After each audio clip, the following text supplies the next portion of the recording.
রাসূল সাল্লাল্লাহু আলাইহি ওয়াসাল্লামের জীবনী পর্ব ৬ গোপনে দাওয়াতের সূচনা। প্রথম মুসলিমদের ইসলাম গ্রহণ। ওহী নাজিলের পর নবীজি সাল্লাল্লাহু আলাইহি ওয়াসাল্লাম গোপনে তার নিকটজনদের ইসলাম ধর্মে দাওয়াত দিতে শুরু করলেন।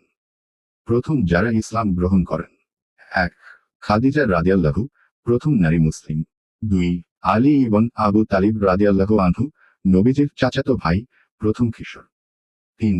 যায়েদ ইবন হারিসা রাদিয়াল্লাহু আনহু, দাস হিসেবে থাকতেন, পরে দত্তক পুত্র হন। ৪.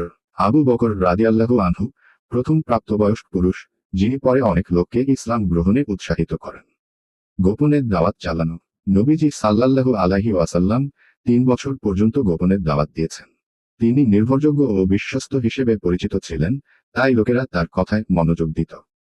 আবু বকরের মাধ্যমে ইসলামে আগমন। আবু বকর রাদিয়াল্লাহু এর মাধ্যমে অনেক প্রভাবশালী সাহাবী ইসলাম গ্রহণ করেন, যেমন উসমান রাদিয়াল্লাহু আনহু, আব্দুর রহমান ইবন আউফ রাদিয়াল্লাহু আনহু, তালহা রাদিয়াল্লাহু আনহু, সা'দ ইবন আবি ওয়াক্কাস রাদিয়াল্লাহু। দারুল আরকাম। একটি নির্জন বাড়ি, দারুল আরকাম, সেখানে গোপনে ইসলাম শিক্ষা দিতেন নবীজি। এই পর্বে শিক্ষা পরিবর্তনের সূচনা হয় ছোট পরিসর থেকে। ধৈর্য ও কৌশলের দাওয়াত দিতে হয়। নিকটজনদের দিয়ে দিন প্রতিষ্ঠার সূচনা সহজ হয়। পরবর্তী পর্ব ৭ ও পাঠাতে পারিদস্ত। রাসূল সাল্লাল্লাহু আলাইহি ওয়াসাল্লামের জীবনী পর্ব ৬ গোপনে দাওয়াতের সূচনা। প্রথম মুসলিমদের ইসলাম গ্রহণ। ওহী নাজিলের পর নবীজি সাল্লাল্লাহু আলাইহি ওয়াসাল্লাম গোপনে তার নিকটজনদের ইসলাম ধর্মে দাওয়াত দিতে শুরু করলেন। প্রথম যারা ইসলাম গ্রহণ করেন: ১.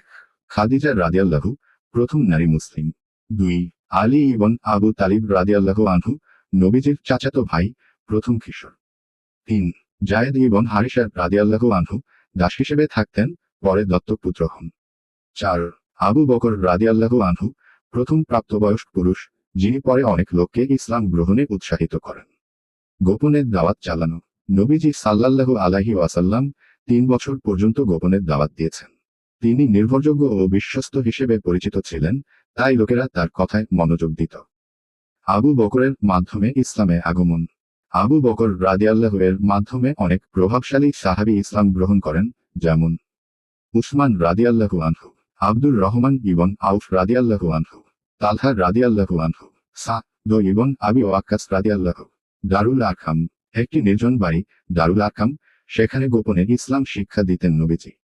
এই পর্বে শিক্ষা পরিবর্তনের সূচনা হয় ছোট পরিসর থেকে। ধৈর্য ও কৌশলের দাওয়াত দিতে হয়। নিকটজনদের দিয়ে দিন প্রতিষ্ঠার সূচনা সহজ হয়। পরবর্তী পর্ব ৭ ও পাঠাতে পারিদস্ত।